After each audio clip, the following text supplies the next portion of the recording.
Praise the lord. ఈరోజు దేవుని వాక్యము నిర్గమకాండము 4వ అధ్యాయము 12వ వచనము. నేను నీ నోటికి తోడయుండి నీవు ఏమి పలకవలసినది నీకు బోధించెదను. మోషేని ఉద్దేశించి దేవుడే పలుకుతున్న మాట.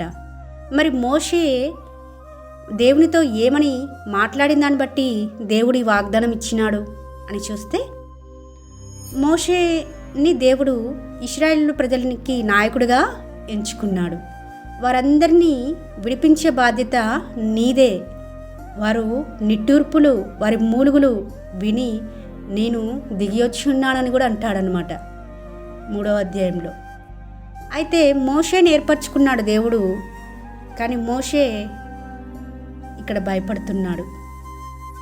నేను మాట నేర్పరిని కాను ప్రభువా, నోటి మాంద్యం గలవాడను, నాలుక మాంద్యం గలవాడను, నాకు మాట్లాడడం రాదు ప్రభువా అని దేవుని దగ్గర మోషే పలుకుతుంటుండగా దేవుడి వాగ్దానం చేయడం జరిగింది.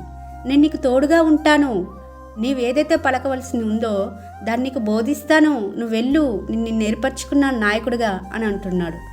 మరి మోషే జీవితంలో చూస్తే ఐగుప్తు సకల విద్యలలో ప్రావీణ్యత పొందిన అతడు మరి ఈ విధంగా మాట్లాడుతున్నాడంటే మోషేలో నిజమైన రియలైజేషన్ వచ్చిందేమో.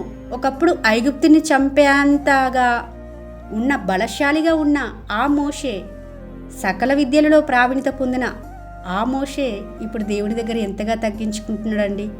తను తాను తగ్గించుకునేవాడు హెచ్చింపబడననే వాక్యమును ఇక్కడ మనం గమనించవచ్చు. మోషే ఎప్పుడైతే తాను తగ్గించుకొని తన నిజమైన స్థితిని దేవుని దగ్గర ఒప్పుకుంటూ వచ్చినాడో అప్పుడు దేవుడు వాగ్దానం చేయడం జరిగింది. మనం అనేక సార్లు అండి ఒప్పుకోము దేవుడి దగ్గర కూడా. మన బలహీనతలు కానీ, మన నిజస్థితి కానీ, మనం చేసిన పనులు కానీ, మన ఆలోచనలు, ఊహలు, ఉద్దేశాలు అన్నీ కూడా దేవుడికి చెప్పుకొని, ప్రభువా నాకు ఆలోచనలు ఇలా వస్తున్నాయి, ప్రభువా నేను ఇలా చేయబోతున్నాను, ఇలా చేశాను, నీకు అంగీకారయోగ్యంగా ఉందా అని ఎప్పుడైనా మన నిజస్థితిని దేవుడి దగ్గర ఒప్పుకున్నామా అండి? ఒప్పుకోము.